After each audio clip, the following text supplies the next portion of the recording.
ओम हर हर महादेव। आज मैं आप लोगों को मोक्षदा एकादशी व्रत कथा सुनाने जा रहे हैं। कथा करने से पहले आपसे अनुरोध करना चाहते हैं कि यदि आप हमारे चैनल पर नए हैं तो कृपया करके लाइक करिए, सब्सक्राइब करिए, शेयर करिए और बेल आइकन को प्रेस कर दीजिए। सारी नोटिफिकेशन आपके पास जाती रहे।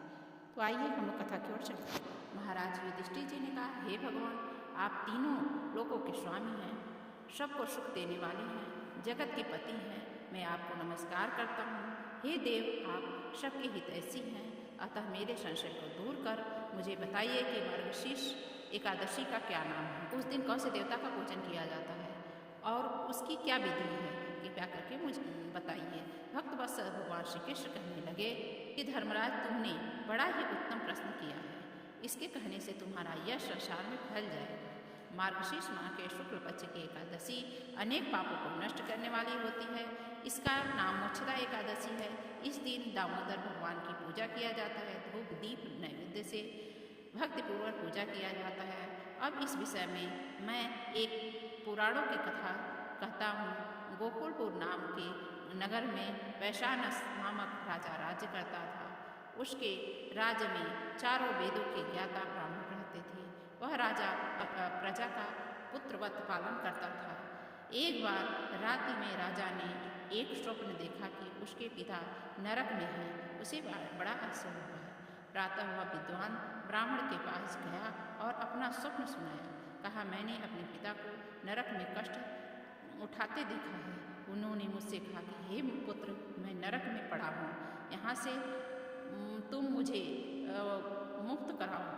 जब से मैंने ये वचन सुने हैं तब से मैं बहुत बेचैन हूँ। चित्त में बड़ी अशांति हो रही है। मुझे इस राज्य, धन, पुत्र, स्त्री, हाथी, घोड़े आदि में कुछ भी सुख प्रतीत नहीं होता है। क्या करूँ? राजा ने कहा, हे ब्राह्मण, देवताओं, इस कारण मेरा सारा शरीर जल रहा है। अब आप कृपा करके कोई तप बताइए, कोई दान व्रत बताइए, ऐसा उपाय बताइए जिससे मेरे पिता की मुक्ति हो जाए। उस पुत्र का जीवन व्यर्थ है जो अपने पिता का उद्धार न कर सके। एक उत्तम पुत्र जो अपने माता पिता तथा 7 पूर्वजों का उद्धार करता है, वह 1000 पुत्रों से अच्छा होता है।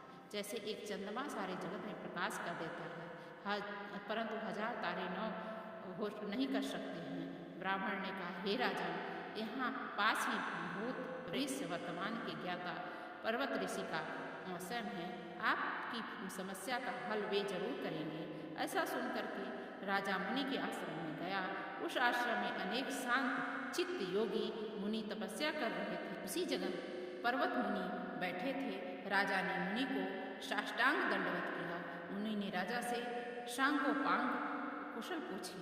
राजा ने कहा कि महाराज, आपकी कृपा से मेरे राज्य में सब कुछ कुशल है, लेकिन अकस्मात मेरे चित्त में अत्यंत अशांति होने लगी है। ऐसा सुन करके पर्वत मुनि ने आंखें बंद की और भूत विचारने लगे। फिर बोले, हे महाराज, हे राजन, मैंने योग के बल से तुम्हारे पिता के कर्मों को जान लिया है। उन्होंने पूर्व जन्म में कामातुर होकर के एक पत्नी को रति दी थी। सौत के कहने पर दूसरे स्त्री को ऋतुदान मांगने पर भी नहीं लिया। उसी पाप कर्म के कारण तुम्हारे पिता नर्क में जा पड़ा है।